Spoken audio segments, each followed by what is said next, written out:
agree, and that is my experience with it as well. And also, again, not speaking from a completely scientific, educated, empirical way, I can only explain what the guardians told me about the HAARP frequencies, because, again, they have confirmed that is a psychotronic mind control technology. They have confirmed, in fact, for the very first time ever, if you remember, I think that this is a part of the email discussion you and I had.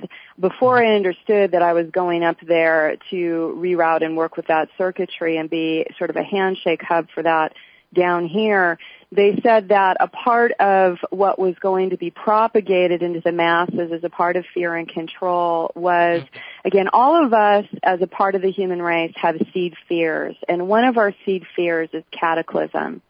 And the cataclysm fear is something cellularly that our bodies remember, because we've blown this place up a few times and we've been involved in that kind of cataclysmic disaster.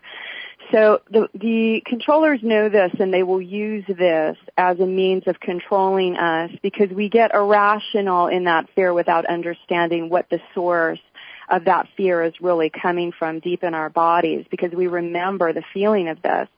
And so when I went up there to the Esetti Ranch there, they said that in the next months that the controllers would be working with the cataclysmic program, otherwise known as the Armageddon programs, that would again attempt to bring fear through the fear of death or cataclysm on the eastern seaboards, that they were working from the Alaskan HAARP facility and sending out diagonal circuits that were coming out of Alaska all the way through the borders into Florida, and that this was actually attempting to destabilize both the western and eastern seaboard, and that also going up and stabilizing that mountain grid area was going to be a part of the environmental reharmonization work, because as you and I know, it's all about consciousness. As you hold the consciousness of peace and allow your body to be a vessel of God consciousness, you can stabilize the grids and harmonize the environments. That is what the God consciousness does.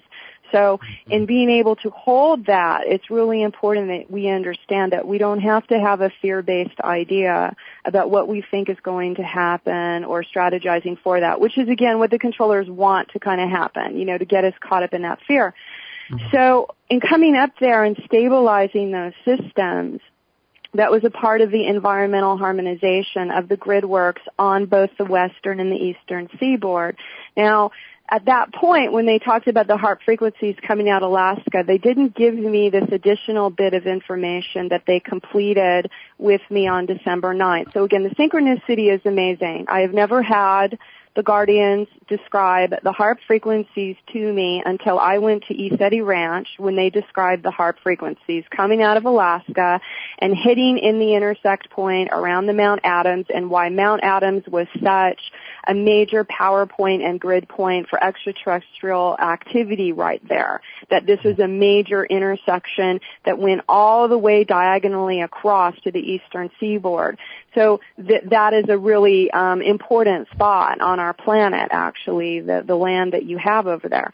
And so on December 9th, they completed it, and they said that HAARP did not create the Norway spiral. What it did was try to prevent it. What HAARP does is it works with the diagonal grid system. So it's like understanding, first of all, that our holographic system, the nature of reality, the blueprint of the consciousness fields that create the third dimensional projection that we perceive as physical matter, there is a matrix to this. So if you're thinking of a horizontal grid, a vertical grid, right at that intersection point, there is a series of white and black hole vortices that spin in counterclockwise and clockwise motion. And this is how our reality literally breathes between the in-breath and out-breath of source, or the particle and the antiparticle matter. Our reality is constantly turning on and turning off, turning on, turning off. Our brain is programmed to go into a linear sequence so that we perceive we're moving forward in time, but actually we're not. The reality is turning on and turning off, and we perceive ourselves as moving even though that is really the illusion of our consciousness having an experience in a physical form, moving through time. Now, the diagonal grid that crosses in between these intersection points has the capacity to control the rotational spin of those white and black holes. So what it does is it controls the speed, therefore the vibration or the frequency that the matrix can conduct through those particular spin points, because it's the spin points that actually control the level of the rotation between electrons and protons, how neutron fields are actually created from that, and how new frequencies are actually generated based upon those relationships of the angular rotational spinning of these particular black hole and white hole vortices. Now, HAARP, according to the Guardians, can control the diagonal relationship to those spin points, and it will try, and that's how it can manifest the different frequency fences, the psychotronics. It's using scalar waves as carrier waves for certain information, and they use the diagonal grid relationship to the matrix to shift the frequency or the parameter of the frequency that we can actually perceive within that matrix.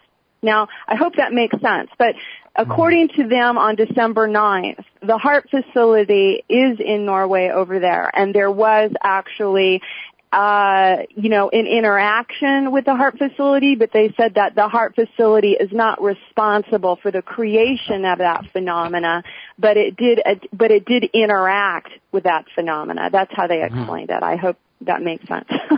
I was really hoping that wormhole just was a big blue beam going right to the facility and just short-circuited everything out, because, they have done that in the past. There was a massive, massive antenna they're building in South American country, and I heard it on Coast to Coast. I'm going to track this down. And they interviewed one of the scientists there, and he was just whining and crying because it was one of the biggest antennas that they were going to put together. And this massive blue beam came out of nowhere and hit their antenna and just left it in little pieces, entire rubble. And wow. He was really upset because they were all out of a job, and he was trying to, cry out for more funding to build this thing again. And nobody knew what this was for. In a way, they're saying it was something to search the skies, but in reality, I do believe it was some kind of a weapon, a deep, one of these huge, massive beam type weapons that they were going to utilize, under the guise of some kind of a radio station or searching the heavens for life or something. I don't know what they were going to do with it, but I'm going to track that down and find out. But this did happen in the past, where a big blue beam came down from heaven and totally annihilated this massive project they were under. I would love to see that. I've heard, stories, but, I have not actually seen any kind of evidence or pictures or anything about it, even though I have heard it. So, that would be awesome. Yeah, it's really hard to get any more information. The guy gave all the information. I'm going to search the Coast to Coast, see if I can find out, I know Art Bell was actually interviewing him. I'm going to send him a letter to see if I can get, or an email to find out who that was and get that archive up. But I remember hearing very clearly the guy talking about what happened, and he said, he kind of hemmed and hawed a little bit when he said, well, what was that facility going to be used for? And he kind of choked up about it. So I think it had multiple purposes. I think it was partially going to be used for some kind of scanning the skies or whatever, and it was also had an alternative purpose as well. Well, yeah. I mean, these are exciting times, really. I mean, for me, my feeling is, and certainly the guidance has been, over the last year, as we are, getting closer to 2012. And again, it's not as if we are putting our attention on that date, because it's happening now. But the issue is that it's like a dial that's being turned up and increasing the volume. The higher the volume goes, the more amplified the polarity gets in our experience down here. And we're